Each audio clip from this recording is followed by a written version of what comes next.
মাত্র ৳৬০০ নিচে এই নেক ব্যান্ডটাতে আছে ব্লুটুথ 5.3 ইএনসি এবং ২১ ঘন্টার ব্যাটারি ব্যাকআপ, যেটা হচ্ছে রিডো B10।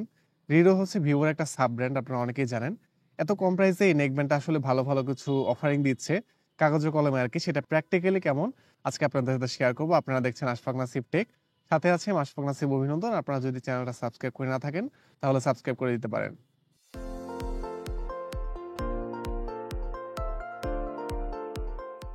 দাম একদম কম হলেও প্যাকেটের মধ্যে যা, যা দরকার সবই ছিল। ২ জোড়া এক্সট্রা সিলিকন টিপস, তারপরে ইউজার ম্যানুয়াল আর হচ্ছে একটা টাইপ সি চার্জিং কেবল। এই কম দামি নেকব্যান্ডটা হাতে নিলে এর কলারের পার্টটা আর ক্যাপসুলের পার্টগুলো দেখলে আসলে বোঝা যায় না যে দাম আসলে এতটাও কম। এখানে একটা সফট রাবার টাইপের ম্যাটেরিয়ালস ইউজ করা। খুবই হালকা নেকব্যান্ডটা। অনেকক্ষণ কাঁধে পড়ে থাকলে আসলে কোনো ধরনের ডিস্টারবেন্স বা ওরকম এক্সট্রা কিছু একটা পড়ে আছে এরকম ফিল একদমই হয় না।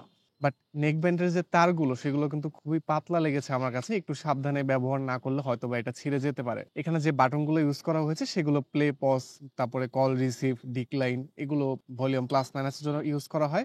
বাটনগুলো ভালোই ক্লিকি। আর এয়ার টিপস গুলোর কোয়ালিটি একদমই এভারেজ, তবে কানে তেমন কোনো প্রবলেম করে না। কিছু, কিছু ইয়ারফোনের কম দামি এই নেকব্যান্ডের টিপস গুলো দেখা যায় যে একটু হার্ডি হয় বা কানে একটু লাগে। এটা তেমন কোনো সমস্যা ছিল না। সব মিলিয়ে ভালো একটা কমফোর্টনেস পেয়েছি এই প্রাইস পয়েন্টে। তবে যদি আপনাদের ওই কানের ইয়ার টিপসটা পারফেক্টলি ফিট না হয় তাহলে কিন্তু অন্য সাইজেরটা অবশ্যই ইউজ করবেন। তাহলে হচ্ছে আপনাদের একটা ভালোভাবে আপনারা কমফোর্টেবল ভাবে কানে সেট করতে পারবেন এবং হচ্ছে সাউন্ডটাও বেটার পাবেন। অনেকেই এই নেকব্যান্ড গুলো কিনেন হচ্ছে মেইনলি কথা বলার জন্য। সেই ক্ষেত্রে মাইক্রোফোন কোয়ালিটি একটা খুবই বড় ফ্যাক্টর এবং এটাতে কিন্তু ইএনসি আছে, এনভায়রনমেন্টাল নয়েজ ক্যান্সেলিং। আমি সরাসরি একটা অডিও স্যাম্পল দিয়ে দিচ্ছি, তাহলে আপনারা একটা প্রপার আইডিয়া পাবেন যে এটার মাইক্রোফোন কোয়ালিটি কেমন। এখন আপনারা যে ভয়েসটা শুনতে পাচ্ছেন এটা হচ্ছে রিওর B10 এর যে মাইক্রোফোনটা সেটাতে রেকর্ড করা। আমি আমার রুমের মধ্যে থাকলেও আমার সাইডে হচ্ছে জানালা খোলা আছে এবং পাশেই রাস্তা।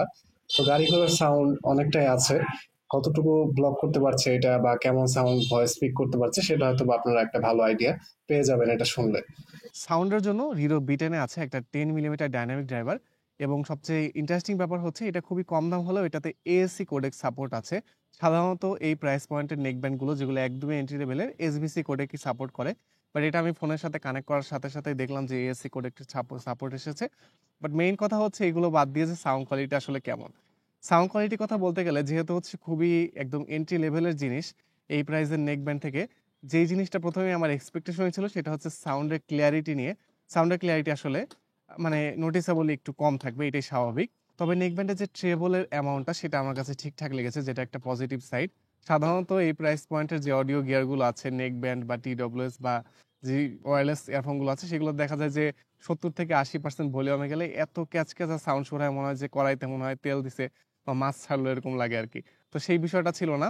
ট্রেবলটা একটু হচ্ছে সামনের দিকে ফরওয়ার্ড, মানে গানের যে ভোকালটা সেটা একটু ফরওয়ার্ডেড থাকলেও ওরকম কানে লাগে না। লং টাইম গান শুনলেও এটাতে কানে কোনো ডিসকমফোর্ট ফিল হয় না। যেটা এই প্রাইসের একটা নেক ব্যান্ডের আমি অবশ্যই বলব যে একটা অনেক বড় পজিটিভ সাইড।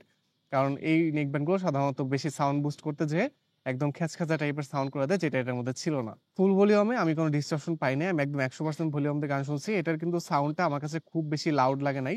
একটু কমই আমার কাছে মনে হয়েছে। বাট ওই যে একটু কম হওয়ার কারণে যে ডিস্টরশনটা নাই, আবার হচ্ছে যে সাউন্ডের যে খ্যাচখ্যাচ টাইপের ভাবটা নাই, সেটা একটা পজিটিভ সাইড। বেজের কথা বললে বলবো, সাধারণত এই প্রাইস পয়েন্টে কিন্তু অনেক প্রোডাক্ট পাওয়া যায় যেগুলো হচ্ছে ধুমধাম ধীপধাপ বেজ দেয়। খুবই হচ্ছে মানে একদম কান কাঁপিয়ে দেওয়ার মতো বেজ। সেরকম বেজ এখানে একদমই নাই। এখান থেকে আমি যদি বলি যে 50 বা 60% বেজের মতো আপনারা পাবেন। বেজ আছে বাট ওই যে একদম খুব থাম বা খুব অ্যাটাক, খুব কিক দেওয়া বেজ ওইরকম বেজ আপনারা পাবেন না।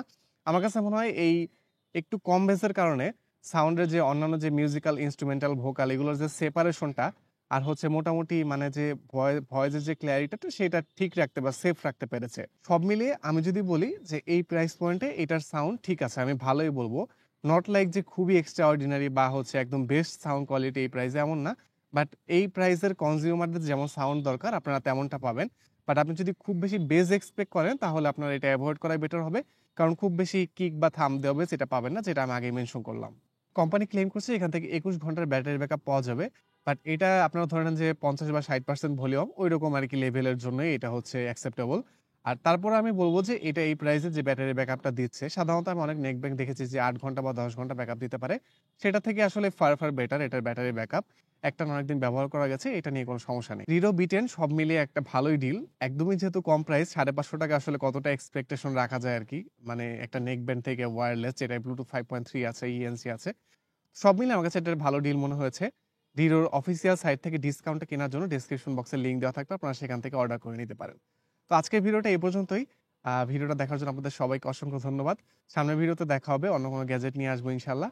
সবাই ভালো থাকবেন, সুস্থ থাকবেন। আল্লাহ হাফেজ।